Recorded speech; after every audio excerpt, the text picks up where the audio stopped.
नमस्कार, मैं हजूम खान। दिन भर की खबरों में सबसे पहले डालते नजर आज के मुख्य समाचारों पर।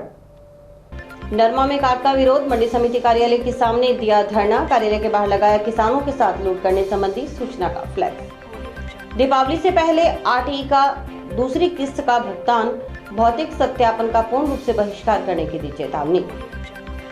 अज्ञातजनों के खिलाफ हत्या का मुकदमा, मेडिकल बोर्ड से शव का हुआ पोस्टमार्टम, सब्जी विक्रेता का शव संदिग्ध परिस्थितियों में घर के कमरे में मिलने का है मामला। घर में घुसकर चोटें मारने का आरोप, मुकदमा दर्ज करवाने के लिए पुलिस थाना में पेश किया परिवार। अब खबरें विस्तार से। भाव तय होने के बाद कॉटन फैक्ट्री मालिकों की ओर से नरमा में प्रति क्विंटल के हिसाब से काट काटे जाने से आक्रोशित किसानों ने शुक्रवार को टाउन की धान मंडी में कृषि उपज मंडी समिति कार्यालय प्रांगण में धरना दिया। भारतीय किसान यूनियन के बैनर तले धरने पर बैठे किसानों ने अवैध कटौती बंद करने की मांग की। भारतीय किसान यूनियन अध्यक्ष रेशम सिंह माणूका ने कहा कि भाव तय होने के बाद कॉटन फैक्ट्री मालिकों की ओर से काट के नाम पर नरमा में अवैध कटौती कर किसानों से लूट की जा रही है। ये सिलसिला करीब 1 साल से कृषि उपज मंडी समिति अध्यक्ष और सचिव की मिलीभगत से चल रहा है। इस बात को लेकर पिछले साल जिला कलेक्टर की मध्यस्थता से व्यापारियों व किसानों का समझौता हुआ था कि किसी तरह की कटौती नहीं की जाएगी। इस बार भी किसानों का प्रशासन की मध्यस्थता से व्यापारियों के साथ समझौता हुआ था कि काट नहीं काटी जाएगी, लेकिन व्यापारियों की ओर से समझौता लागू नहीं कर मनमानी की जा रही है। अब करीब 1 सप्ताह पहले भी व्यापारियों के साथ समझौता हुआ कि काट नहीं काटेंगे, लेकिन बुधवार को 7 किलो 750 ग्राम प्रति क्विंटल की काट टाउन की बालाजी कॉटन फैक्ट्री के मालिक की ओर से काटी गई। किसानों ने इसका विरोध किया तो उल्टा फैक्ट्री मालिक ने ही किसानों पर एफआईआर दर्ज करवाने की धमकी दी। उस दिन भी मीटिंग हुई, लेकिन व्यापारियों ने समझौता लागू करने से स्पष्ट इनकार कर दिया और कहा कि वे काट भी काटेंगे, साथ ही फैक्ट्री मालिकों पर कार्रवाई भी नहीं करने की बात कही। रेशम सिंह माणूका ने कहा कि यह किसानों के साथ सरासर अन्याय है। इसके खिलाफ किसानों ने टाउन की कृषि उपज मंडी समिति कार्यालय में विरोध दर्ज करवाया। साथ ही व्यापारियों की कारगुजारियों का फ्लैक्स मंडी समिति कार्यालय के बाहर लगाया है। उन्होंने मांग की कि नरमा में किसी प्रकार की कटौती न की जाए। पिछले 1 साल से लगभग किसान जो नरमे में कटौती की जा रही है, भाव लगने के बाद जब भाव तय हो जाता है उसके बाद जो फैक्ट्री मालिक हैं कॉटन फैक्ट्री के, वो उनमें अवैध कटौती करते हैं। उसको लेकर पिछले साल व्यापारियों की और किसानों के मध्य कलेक्टर के बीच में बैठकर उनके साथ बैठकर समझौता हुआ था कि किसी तरह की काट नहीं काटी जाएगी। इस बार फिर एडीएम के साथ किसानों का और व्यापारियों का समझौता हुआ कि काट नहीं काटी जाएगी, लेकिन इन लोगों ने जो व्यापारी लोग हैं समझौते को फाड़ दिया है, किसी की नहीं मानी। उसके बाद हमारे साथ टाउन में बैठकर शनिवार को उनका समझौता हुआ कि हम काट नहीं काटेंगे, लेकिन परसों का फिर एक वाक्य सामने आया कि 7 किलो 750 ग्राम प्रति क्विंटल की काट टाउन जो बालाजी कॉटन फैक्ट्री है उसमें काटी जा रही थी। किसानों ने विरोध किया। उसके बाद किसान फिर यहाँ के बैठे, मीटिंग हुई, इन लोगों ने मना कर दिया स्पष्ट। ये कहते हैं कि हम काट भी काटेंगे और जो कार्रवाई फैक्ट्री वाले पे, जो चोर पे कार्रवाई हो रही है उसको भी वापस लिया जाए, जो कि किसानों के सरासर अन्याय हो रहा है। आज किसान कृषि उपज मंडी हनुमानगढ़ टाउन में आके बैठे हैं। ਅਸੀਂ ਅੱਜ ਨਰਮੇ ਦੇ ਇੱਥੇ ਤੋਲ ਦੀ ਖਾਤਰ, ਇੱਥੇ ਬੋਲੀ ਦੀ ਖਾਤਰ आहत ਹੋ ਕੇ ਕਿਸਾਨਾਂ ਨੇ ਧਰਨਾ ਲਾਇਆ। 7-800 ਰੁਪਏ 7-8 ਕਿਲੋ ਕੁਆਂਟਲ ਦੇ ਮਗਰੇ ਕਾਟਾ ਕੱਟਦੇ ਆ। ਜਦੋਂ ਟਰਾਲੀ ਲੈ ਕੇ ਢੇਰੀ ਤੇ ਜਾਂਦੇ ਆ, ਇਹਦੇ ਗੋਦਾਮ ਦੇ ਵਿੱਚ ਜਾਂਦੇ ਆ, ਇਹਦੇ ਉੱਥੇ ਕਾਰਖਾਨੇ ਦੇ ਵਿੱਚ ਜਾਂਦੇ ਆ, ਆਪਦੀ ਮਨਮਰਜ਼ੀ ਕਰਦੇ ਆ। ਉੱਥੇ 7-8 ਕਿਲੋ ਕਾਟਾ ਲਾਉਂਦੇ ਆ, ਬੋਲੀ ਆਪਦੀ ਮਰਜ਼ੀ ਨਾਲ ਲਾਉਂਦੇ ਆ, 2 ਦਿਨ ਤੋਲਦੇ ਨਹੀਂ। ਉਹਦੀ ਖਾਤਰ ਅਸੀਂ ਇੱਥੇ ਅੱਜ ਧਰਨਾ ਲਾਇਆ। ਅਸੀਂ ਇੱਥੇ ਨਰਮਾ ਢੇਰੀ ਕਰਾਂਗੇ ਦੁਕਾਨਾਂ ਦੇ ਉੱਤੇ, ਔਰ ਢੇਰੀ ਕਰਿਆ ਹੋਇਆ ਨਰਮਾ ਨਾ ਇਹ ਕਾਟਾ ਕੱਟਣ, ਨਾ ਇਹ ਸੱਪ ਕੱਢਣਗੇ। ਇੱਥੋਂ ਨਰਮਾ ਲੈ ਕੇ ਜਾਣਗੇ, ਔਰ ਨਰਮਾ ਅਸੀਂ ਇੱਥੇ ਢੇਰੀਆਂ ਤੇ ਤੋਲਾਂਗੇ। ਦੁਕਾਨ ਦੇ ਉੱਤੇ ਢੇਰੀ ਕਰਕੇ ਇੱਥੋਂ ਇਹ ਨਰਮਾ ਲੈ ਕੇ ਜਾਣ। ਜੇਕਰ ਇਹ ਟਰਾਲੀ ਲੈ ਕੇ ਜਾਣਗੇ ਉੱਥੇ ਬੋਲੀ ਤੋਲਣ ਵਾਸਤੇ ਤਾਂ 500 ਰੁਪਇਆ ਤੇਲ ਦਾ ਅਸੀਂ ਇਹਨਾਂ ਤੋਂ ਲਵਾਂਗੇ, ਔਰ ਉੱਥੇ ਜਾ ਕੇ ਕਾਟਾ ਵੀ ਨਾ ਕੱਟਣ ਤੇ 500 रुपया ਸਾਨੂੰ तेल ਦਾ देन, फिर ਅਸੀਂ ट्राली ਉੱਥੇ ਲੈ ਕੇ ਜਾਵਾਂਗੇ। नहीं ਅਸੀਂ ਉੱਥੇ ट्राली नहीं लेके जावांगे। इन्होंने ये कहा था कि हम आज के दिन सोमवार को वहाँ चालू करवा देंगे, मंडी में ढेरी कर और तौल चालू करवा देंगे। लेकिन कल से इनके ड्रामे, जो नए नए ड्रामे चल रहे हैं, अपनी गुंडागिरी दिखाने की कोशिश कर रहे हैं ये कि हम तो किसान का नरमा नहीं तोलेंगे। कल इन्होंने ये भी कोशिश की थी कि किसानों को बरगलाया जाए। इन्होंने बरगलाकर ये कहा कि जो कुछ किसान नेता है ये आपको आगे नहीं आने देना चाहते और ये आपको भड़काकर हमारे खिलाफ खड़ा करना चाहते हैं। लेकिन जब हम यहाँ पहुंचे, रेशम भाई हमारे जिलाध्यक्ष जी वो पहुंचे, संदीप पहुंचा, बलविंदर पहुंचा, तब उन्होंने जब किसानों को समझाया तो किसानों को जब सारी बात समझ में आई तो उन्होंने इस बात पर सहमति जताई कि हमारी डेयरी यहीं पे होगी और तौल भी यहीं से लगेगा। लेकिन उसके बावजूद ये कल रात को इन्होंने गुंडागर्दी दिखाई कि कल हम मंडी बंद रखेंगे और एक भी किसान की वो बोली नहीं होने देंगे। इसी के कारण अब सारे किसान हम इकट्ठे होकर यहाँ पहुंचे। हमारे कल की कॉल दी हुई थी कि कल हम ज्यादा से ज्यादा यहाँ पहुंचेंगे और बोली हम बंद करेंगे, ये नहीं करेंगे। और आज सारी फैक्ट्रियों के आगे जो फैक्ट्री मालिक चोर है उनके आगे हम चोर का बोर्ड लगाएंगे कि फैक्ट्री मालिक चोर है और 8-8 किलो 1 क्विंटल के पीछे ये जो काट रहे हैं उसका हम पुरजोर विरोध करें। फूड ग्रेन मर्चेंट एसोसिएशन संस्था सचिव गुरजीवन सिंह सिद्धू के अनुसार काट न लेना नियमों में नहीं है। किसानों की मांग है कि धर्म कांटे की पर्ची पर लिखे वजन के अनुसार उन्हें कृषि जिन्स का भुगतान किया जाए। डंडी कांटे से तोल का भी किसान विरोध कर रहे हैं। किसानों से बात की गई, किसान खड़ी ट्रॉली की बोली के लिए मान रहे हैं, लेकिन वे किसी भी प्रकार की काट देने से मना कर रहे हैं। 2 दिन से नरमा की बोली नहीं हो रही। इस समस्या के समाधान के लिए बैठकों का दौर चल रहा है ताकि दोबारा से बोली शुरू हो सके। हाँ जी, ऐसा नियमों में कुछ नहीं है, काट कोई भी नहीं ले सकता। और किसानों की मांग है कि हम जो भी जैसे धर्म कांटे की पर्ची होती है जिस पर उस पर जितना वेट लिखा होता है उस वेट के हिसाब से हमें भुगतान किया जाए। तो इसमें यही अब जो भी आंदोलन चल रहा है इसके लिए किसानों ने कर रखा है कि उसकी जो काट है वो हम नहीं देंगे। और खड़ी ट्रॉली की जैसे बोली हो, और या अगर पहले व्यापारियों ने कहा था कि हम उसको डेयरी करवाएंगे, या तो उसमें किसानों का उन्होंने कहा है कि हम वो कंडी तोल नहीं चलेंगे, वो भी इलेक्ट्रॉनिक कांटे से तोल किया जाए। तो उस पर हमने बात की, तो किसानों से भी बात की, तो वो खड़ी ट्रॉली की बोली करवाने के लिए भी मान रहे हैं किसान। और उन्होंने कहा है कि हम कोई भी काट नहीं देंगे किसी प्रकार की, और माल चाहे आप चेक करो। और ये एक बार तो यही चल रहा है। हाँ, मीटिंग कल भी हुई थी, परसों भी हुई थी, 2 दिन से यही चल रहा है जी। और आज जैसे कल भी नहीं नरमा की बोली नहीं हुई, आज भी नहीं हुई, तो उस पर यही चल रहा है कि जल्द से जल्द इनको जो भी हो रहा है सुलझा के और बोली दोबारा से शुरू करवाई जाए। निजी शिक्षण संस्था संचालकों ने दीपावली से पहले आरटीई 2022-23 की दूसरी किस्त का भुगतान करवाने की मांग की है। इस संबंध में निजी शिक्षण संस्था संघ के बैनर तले निजी शिक्षण संस्था संचालकों ने 2 दिन पहले कलेक्टर के माध्यम से राज्य सरकार को ज्ञापन प्रेषित किया था। संघ जिलाध्यक्ष सुरेश शर्मा ने बताया कि आरटीई 2022-23 की दूसरी किस्त एवं ऑफलाइन अध्ययन सत्र 2020-21 का भुगतान शिक्षण संस्थानों को अभी तक नहीं किया गया। इसे निजी शिक्षण संस्थानों की आर्थिक स्थिति खराब हो गई है। उन्होंने बताया कि आरटीई में अध्ययनरत कक्षा 9 से 12 तक इंदिरा शक्ति योजना के तहत कक्षा 12 तक के छात्र छात्राओं का नाम पोर्टल पर प्रदर्शित नहीं हो पा रहा, जिसकी राज्य सरकार ने घोषणा कर रखी है।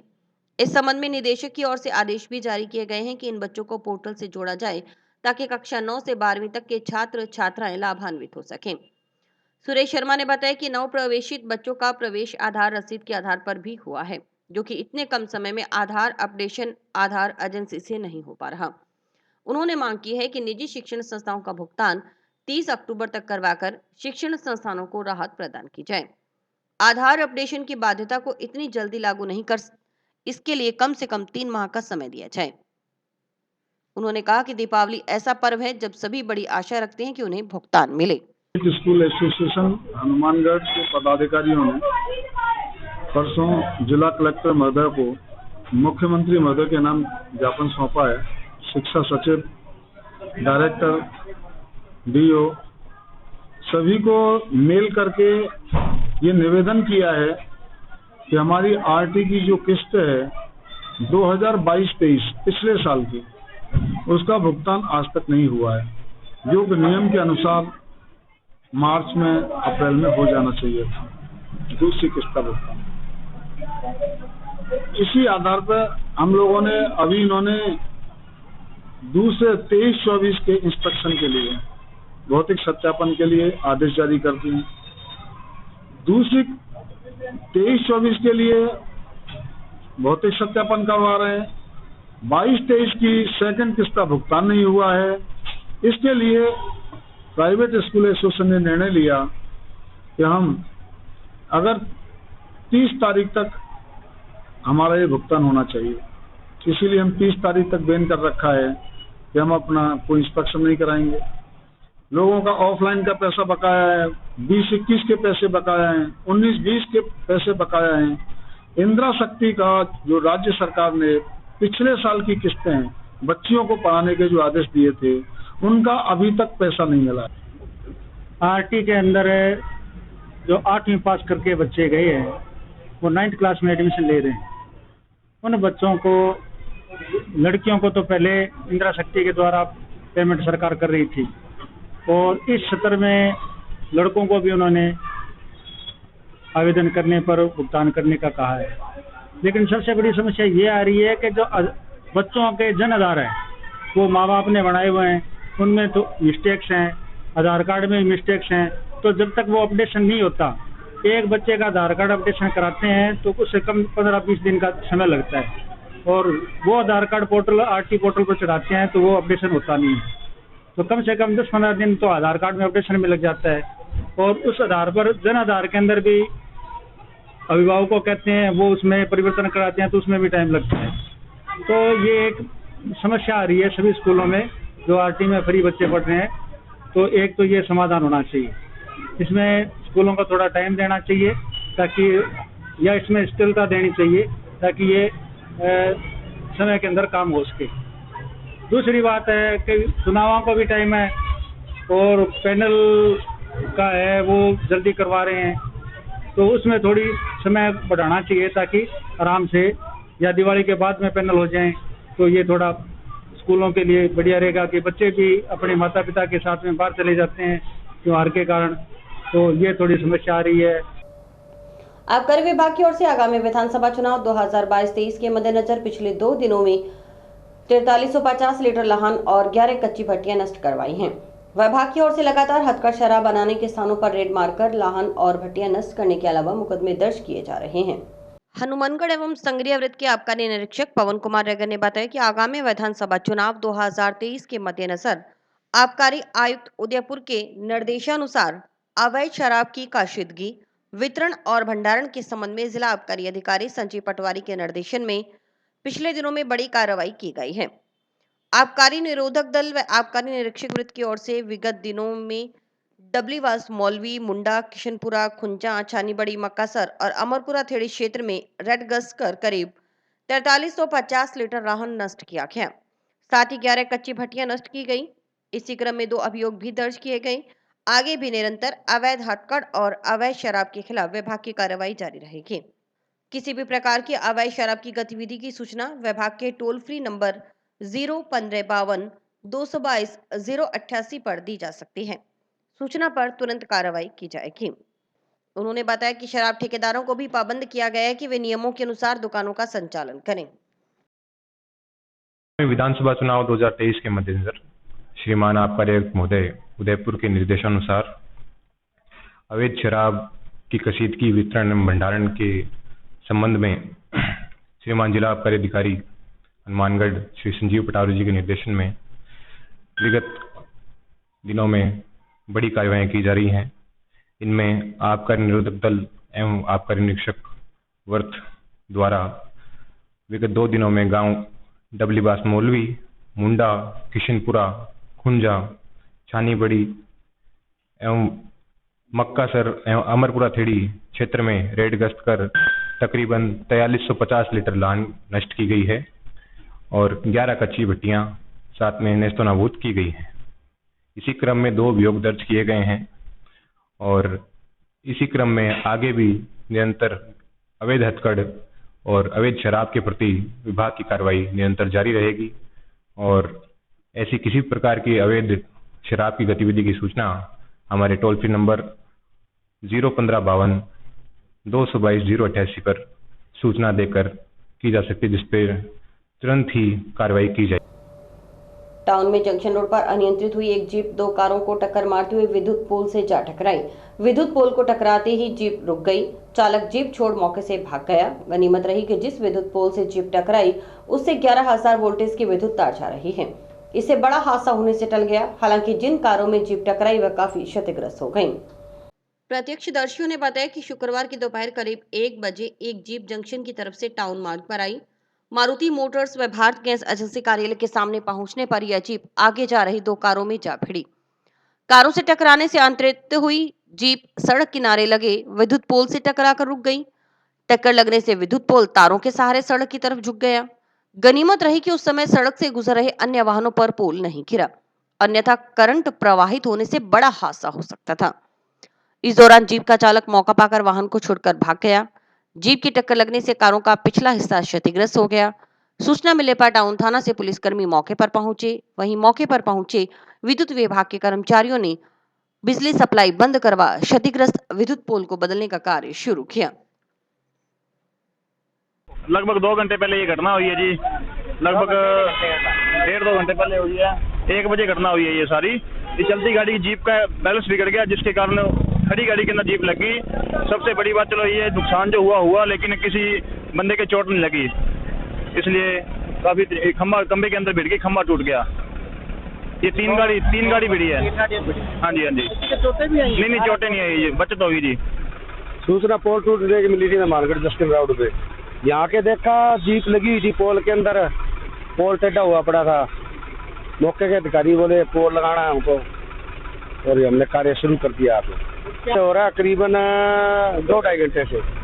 कितना टाइम लगेगा इसमें लगेगा कम से कम 3-4 घंटे लग जाएंगे। टाउन शहर की राम सिंह कॉलोनी निवासी सब्जी विक्रेता का शव अपने घर के कमरे में संदिग्ध परिस्थितियों में मिलने के मामले में शुक्रवार को टाउन पुलिस थाना में अज्ञात जने के खिलाफ हत्या के आरोप में मुकदमा दर्ज हुआ। शुक्रवार को मृतक सुनील कुमार खेमका के पिता गोविंद कुमार अग्रवाल और भाई अनिल कोलकाता से हनुमानगढ़ पहुंचे। इनकी रिपोर्ट के आधार पर पुलिस ने मुकदमा दर्ज किया। मुकदमा दर्ज करने के बाद पुलिस ने राजकीय जिला चिकित्सालय के मॉर्चरी कक्ष में रखे मृतक सुनील खेमका निवासी रामगढ़ शेखावटी सीकर हाल निवासी राम सिंह कॉलोनी टाउन के शव का 3 सदस्यीय मेडिकल बोर्ड से पोस्टमार्टम करवाया। पोस्टमार्टम के बाद पुलिस ने शव परिजनों को सौंप दिया। मामले की जांच थाना प्रभारी वेदपाल कर रहे हैं। थाना प्रभारी वेदपाल शिवराण ने बताया कि मृतक सुनील खेमका अपनी पत्नी और बच्चों के साथ घर में रहता था। सुनील खेमका के पिता और भाई शुक्रवार को कोलकाता से हनुमानगढ़ पहुंचे। इनकी रिपोर्ट के आधार पर अज्ञात जनों के खिलाफ हत्या के आरोप में मुकदमा दर्ज किया गया है।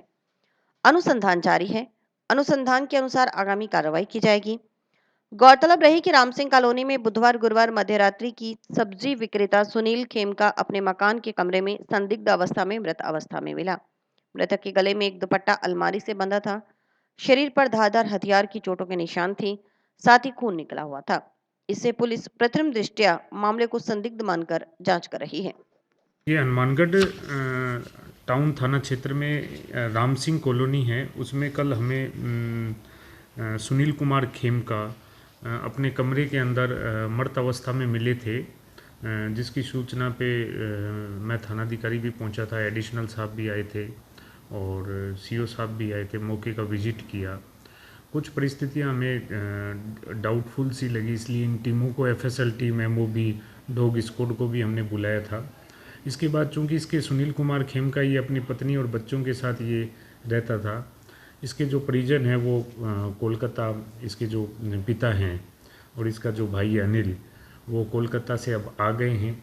इन्होंने रिपोर्ट दी है। इसमें हमने अज्ञात लोगों के खिलाफ उनकी रिपोर्ट के आधार पर 302 आईपीसी में मुकदमा दर्ज किया है। इन्वेस्टिगेशन मेरे द्वारा जारी है।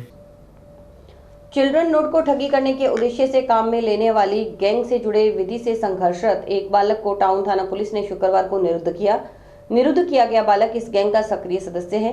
इससे पहले पुलिस ने इस गैंग से जुड़े सुखा सिंह राय सिंह निवासी पन्नीवाला को गिरफ्तार किया था। पुलिस ने पूछताछ के बाद विधि से संघर्षरत बालक को किशोर न्याय बोर्ड में पेश कर बाल संप्रेषण गृह भिजवा दिया।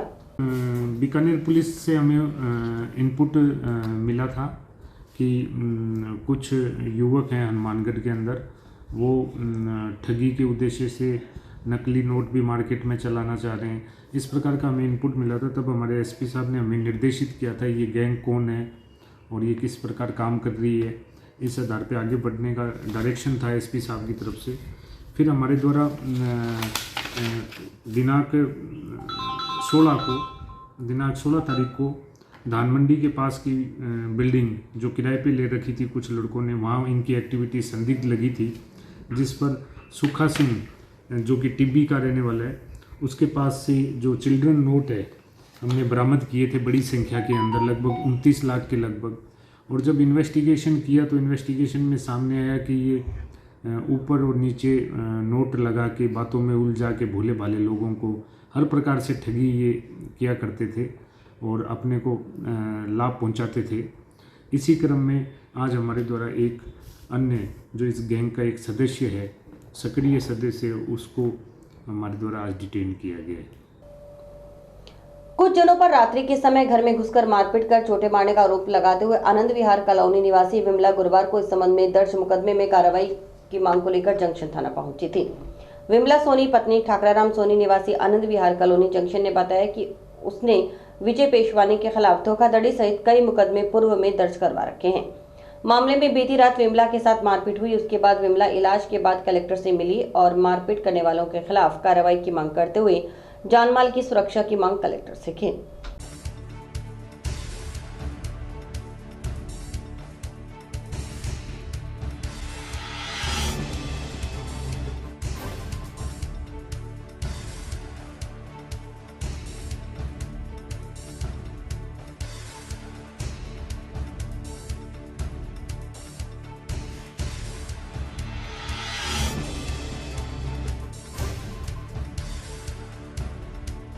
सर, मैं आनंद विहार कॉलोनी में रहता हूँ। कल मैंने मुकदमा दर्ज करवाया था उनके खिलाफ, पड़ोसी के खिलाफ, और ना तो थाने वाले अभी तो कोई सुनवाई कर रहे हैं ना कोई बात। और मुकदमा दर्ज कराने के बाद में हम घर पे गए हैं शाम को। फिर उन लोगों ने फिर मेरी मम्मी पे उन्होंने मारा है, गंडासों से मारा है, लाठों से मारा है और ईंटों बाटों से मारा है।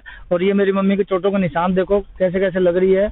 अब मम्मी को एडमिट करवाया है, रात से एडमिट करवा रखा है। अब थोड़ी हालत ठीक हुई है तो हमें एसपी साहब के, कलेक्टर साहब के यहाँ पे आए हैं देने के लिए। और एसपी साहब को हमने कल ज्ञापन दे दिया था। और अब अगर सुनवाई नहीं होगी, ना थाने वाले अभी सुनवाई कर रहे हैं और ना प्रशासन सुनवाई कर रहा है। अगर अब सुनवाई नहीं होगी तो इसका जिम्मेदार प्रशासन होगा और विजय पेशवानी भी इसके प्रशासन होगा। और अगर सुनवाई नहीं हो रही है तो हम धरना देंगे। तो बिल्कुल खतरा बना हुआ है, हमें जान से मारने की धमकी है, जान से मारने की धमकी है, धमकियां दे रहा है। और हमारे साथ एक की 47 है, उसके पास वो रेगुलर अपने बंदों को भेज के हमें डरा रहा है, धमका रहा है, बोल रहा है कि अगर मकान नहीं खाली करोगे तो तुम तीनों को जान से मार देंगे। हमारे पुलिस वाले कुछ नहीं बिगाड़ सकते, हमारे पुलिस वाले हमारे गोद में रहते हैं। और साथ में विनोद चौधरी जी हैं जो उनका नाम ले लेके, जो गणेश जी हैं उनका नाम ले लेके हमें डरा रहा है, धमका रहा है। जो हमारे पार्षद है सागर, वो भी हमारे कल आए थे तो उन्होंने भी कोई सुनवाई नहीं कर रहे हैं। पार्षद भी हमारी कोई सुनवाई नहीं कर रहे हैं और कह रहे हैं बीजे के खिलाफ कोई भी मुकदमा तुम दर्ज कराओगे तो हम तीनों को जान से मार देंगे। ये बात पुलिस वाले भी कह रहे हैं, भाई वो बड़ा आदमी है, क्या कर लोगे उसका। तो हम डर के बैठे हैं, हम तो सवेरे से घर नहीं गए हैं। बिल्कुल है सर, खतरा है जान को। मम्मी को इतनी चोटें मारे हैं तो मम्मी को जान से भी मार देते रात को। अगर पुलिस वालों को फोन करा था, पुलिस वाले मौके पे नहीं पहुंचे हैं। वहीं इसी मामले में शहर के एक प्रॉपर्टी डीलर व मिष्ठान विक्रेता तथा उसके पुत्र ने 2 भाइयों और उनकी मां पर जान से मारने की धमकी देने का आरोप लगाते हुए शुक्रवार को इसकी शिकायत जंक्शन पुलिस थाना में परिवाद पेश कर की। विजय पेशवानी निवासी सावन कॉलोनी ने बताया कि संग्रह रोड पर स्थित करनी पेट्रोल पंप के पास उसकी दुकान हृदयेश्वर स्वीट्स के नाम से है। गुरुवार को रात लगभग 8:30 बजे दीपक सोनी पुत्र ठाकराराम सोनी अपने ई रिक्शा में आया और उसकी दुकान के बाहर रुककर गाली गलौज करते हुए धमकी देकर चला गया। पेशवानी के अनुसार उसे व उसके परिवार को दीपक सोनी पुत्र ठाकराराम सोनी, सत्यम सोनी पुत्र ठाकराराम सोनी और विमला सोनी ठाकराराम से जान का खतरा है। उन्होंने इन तीनों के खिलाफ मुकदमा दर्ज कर कानूनी कार्रवाई करने की मांग की।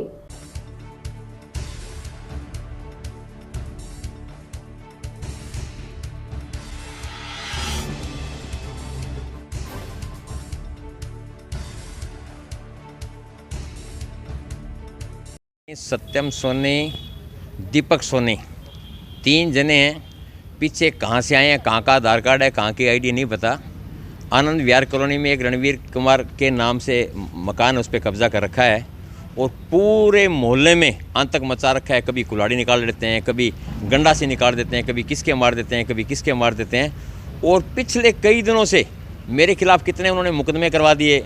मैंने उनसे 151 में पाबंद किया। उसके बाद में 6 महीने तक कोई आदमी मेरे को लड़ाई नहीं कर सकता, धमका नहीं सकता। रात को उनके फ़ोन आए हैं, भी तेरे बेटे को उठा के ले जाएंगे, तेरे को उठा के ले जाएंगे, तू बता कहाँ है, गालियाँ दे रहे हैं। ये रिकॉर्डिंग मैंने सारी थाने में 4 बार दे दी, 5 बार दे दी, पर थाने वाले आँख नहीं खोल रहे। और किसकी शय है मुझे पता नहीं है। और मैं ये चाहता हूँ भी वो जहाँ रहे हैं उनका रिकॉर्ड चेक करो, पिछले मोहल्ले में कहाँ रहे, कितने लोगों के खिलाफ मुकदमा कराया। आपराधिक किस्म के लोग सरेआम थाने की कुर्सियों पे आके बैठते हैं तो ये समाज के लिए घातक है। और मैं ये कहना चाहता हूँ भी उनका रिकॉर्ड चेक करें और उनको अगर उन्होंने गलत किया है तो वो धमकियां दे रहे हैं तो उनको अंदर करना चाहिए। निश्चित हम धरने पे बैठेंगे और बिल्कुल पुरजोर तरीके से पूरे कॉलोनियों की मदद करेंगे। ये कॉलोनी वाले अगर मेरे पास आते हैं, मैं कॉलोनी के नाते भी मैंने कॉलोनी काट रखी है, तो थानेदार जी कहते हैं कि आप इनके साथ क्यों घूम रहे हो, ये आपके साथ क्यों आए? तो मेरी कॉलोनी है, मेरे साथ अगर आएंगे तो मैं बिल्कुल इनके साथ आऊँगा। मेरी कॉलोनी में गलत आदमी बसेगा तो उसको बसने नहीं देंगे और गलत करेगा तो गलत करने नहीं देंगे। कोई नहीं है वो मेंटली डिस्टर्ब, उसकी अगर आप गालियाँ सुन लो, वो कपड़े खोल लेती है, कभी किसी पर बलात्कार का आरोप लगा देती है। जिस मोहल्ले में रहे 28 व्यक्तियों पर उसने आरोप लगाया भी मेरे साथ बलात्कार कर लिया, तो वो आज 60 साल की वो लेडी, उसके साथ 28 लोग बलात्कार करेंगे क्या? अधिकारी ने कोई सुनाई नहीं करी, 50 बार पर्चे लिए हैं, जांच चल रही है, जांच चल रही है, कह के ट्रका देते हैं और बिल्कुल वो कानून हाथ में ले रहे हैं। और हम ये नहीं चाहते कि हम कानून हाथ में लें, कि हमारी मजबूरी का फ़ायदा उठाया जा रहा है। खूब सारी रात को फ़ोन पे धमकियाँ, व्हाट्सएप पे धमकियाँ, रात को पूरी रात सोने नहीं दिया, पूरे मोहल्ले में तांडव किया। पूरे मोहल्ले वाले साथ हैं, मोहल्ले वाले मेरी बात को बताएंगे सही है गलत। मच्छरों की बढ़ती तादाद के मद्देनजर वार्डों में फॉगिंग करवाने व नालियों में काला तेल डलवाने की मांग को लेकर राष्ट्रीय युवक परिषद व सदस्यों ने शुक्रवार को नगर परिषद के कार्यवाहक आयुक्त अतिरिक्त जिला कलेक्टर कपिल यादव को ज्ञापन सौंपा। परिषद के जिला अध्यक्ष प्रवीण जैन के अनुसार इन दिनों शहर में मच्छरों की बहुतायत देखी जा रही है। इस कारण हनुमानगढ़ नगर परिषद क्षेत्र में डेंगू बुखार एवं वायरल बुखार के रोगी बढ़ रहे हैं।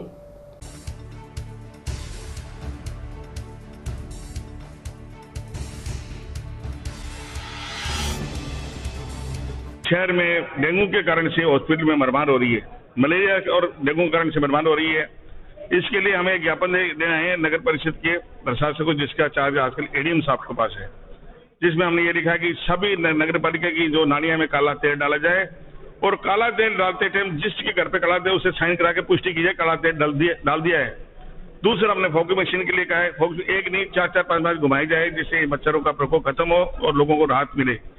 पिछले साल भी हमने किया था, उसमें भी हमारे को अच्छी सफलता दी थी। इस बार फिर देने आए, कॉपी हम कलेक्टर साहब को दे रहे हैं और संभागीय आयुक्त को दे रहे हैं।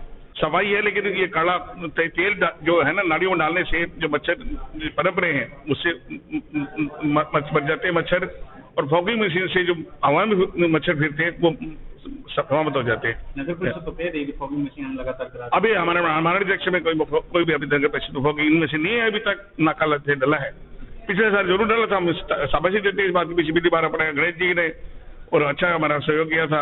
इस बार हम अब से कर रहे हैं और हमें विश्वास है भी बड़ी भगवान हमारे सुनेगा और 2-4 दिन में ये चालू हो जाएगा। हम लोगों से परिषद की तरफ से ये कहते हैं, जैसे अपने सूत्रता के लिए बताया था कि अपने घर की सभी सफाई रखें, आसपास वालों को भी समझाएं कि घर के सब और सुंदर रखें, कचरा नहीं फेंके, रास्ते में कहीं पे कचरा नहीं फेंका, कचरा दिख जाए उसको उठा के डस्टबिन में डाले। ये हमारा कर्तव्य और यही करते जा रहे हैं। नगर परिषद कर्मचारियों ने शुक्रवार को टाउन के वार्ड 24, 27 और 28 में निराश्रित घूम रहे पशुओं को पकड़कर पशु एग्रो शिविर में बंद किया। नागरिकों की लगातार मिल रही शिकायतों के बाद नगर परिषद कर्मचारियों की ओर से सुबह 6 बजे से अभियान चलाकर ये कार्रवाई की गई। निराश्रित गोवंश को पकड़ते समय नगर परिषद के कर्मचारी मोहनलाल के हाथ पर चोट भी लगी।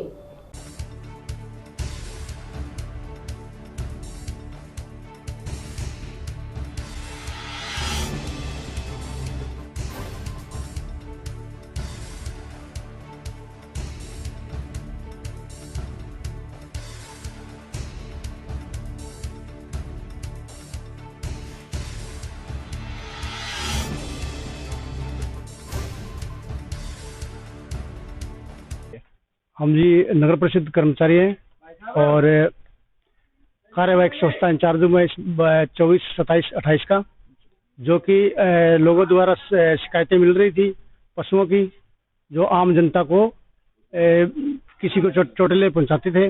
इसलिए हमने ये अभियान लगाया आज और 10 आवारा पशु जो कि बड़े बड़े सांड अपने पशु एग्रो शिविर में छोड़े गए हैं और हमारे अधिकारी प्रभारी इनके आदेश अनुसार ये कार्य करवाया जा रहा है। गोदों से मोहल्ले वाले काफी परेशान थे, लोगों की शिकायत आ रही थी, गोदे बहुत ज्यादा कभी किसी को चोटिल कर रहे थे, तो इसलिए आज वार्ड नंबर 27 के अंदर कैंप लगाया गया है, गोदे पकड़ाओ अभियान।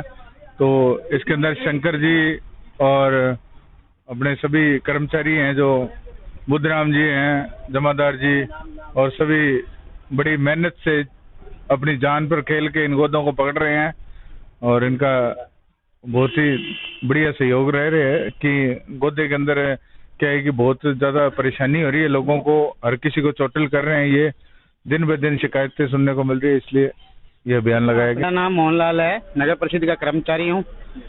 सुबह से 6 बजे से अभियान चालू कर रखा है पशु आवारा पकड़ने के। तो कुछ पशु तो इतने घातक हैं जो पकड़ते टाइम, जैसे मेरे चोट लगी है हाथ पे पूरा खूनम खून हो गया था, तो हमारे एसआई ने पट्टी वगैरह करवाई हमें। और कईयों के कंधों पे लग जाती है, कोई गिर जाता है, ऐसे करके कई चोटें आती है। विनीत मेमोरियल फाउंडेशन की ओर से फाउंडेशन संस्थापिका तुलसी देवी शर्मा की पुण्यतिथि पर शुक्रवार को जंक्शन की भट्टा कॉलोनी के सिंदूरी बालाजी सामुदायिक केंद्र में 76वां निःशुल्क होम्योपैथिक चिकित्सा शिविर आयोजित किया गया। शिविर में 60 रोगियों का उपचार कर उन्हें निःशुल्क दवाइयों का वितरण किया गया। शिविर का उद्घाटन फाउंडेशन संरक्षक रघुवीर शर्मा और RMGB के वरिष्ठ प्रबंधक धर्मेंद्र शर्मा ने किया।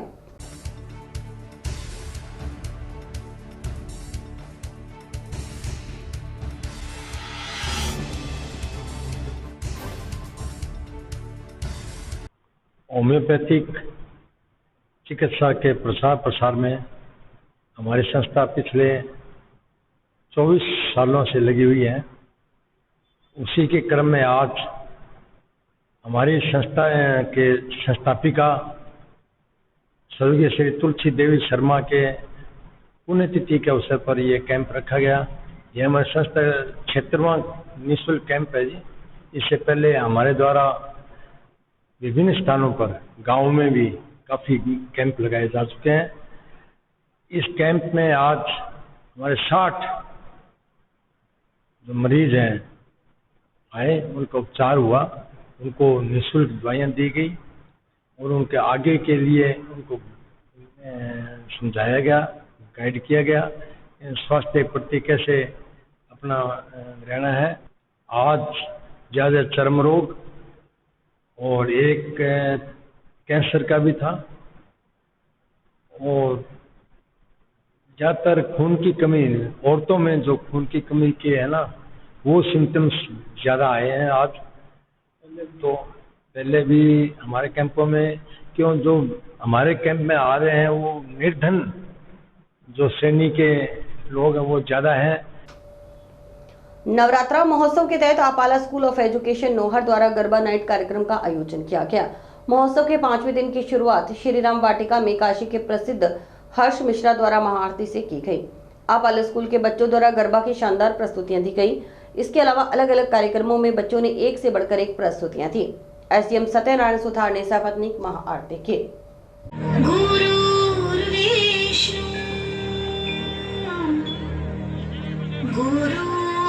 देवो महेश्वरा गुरु साक्षात् परब्रह्मा तस्मै श्री गुरुवे नमः।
कमेटी द्वारा श्री राम वाटिका के कार्यक्रम में कल अपाला स्कूल ऑफ एजुकेशन ने अपनी प्रस्तुतियां दी, जिसमें अलग अलग झांकियों के द्वारा माता के 9 रूपों का दर्शन करवाया गया। बच्चों ने विद्यालय स्टाफ ने सबने बढ़ चढ़ के इसमें भाग लिया और नौहर के सभी नागरिकों ने भी इसमें भाग लिया। एसडीएम साहब जी द्वारा दीप प्रज्वलित किया गया। उसके बाद सभी गणमान्य व्यक्तियों ने माँ दुर्गा की आरती की और आरती के बाद कार्यक्रम की शुरुआत की गई, जिसमें महिषासुरमर्दन और बहुत शिव तांडव की बहुत झांकियाँ इस तरह की कार्यक्रम में प्रस्तुत की गई, जिससे बच्चों को हमारी संस्कृति से जोड़े रखा जा सके और नवरात्रों का 9 दिन का क्या महत्व है वो उन्हें समझाया जा सके। और इसी के साथ समाचार समाप्त हुए। रोजाना देखते रहिए समाचार। नमस्कार।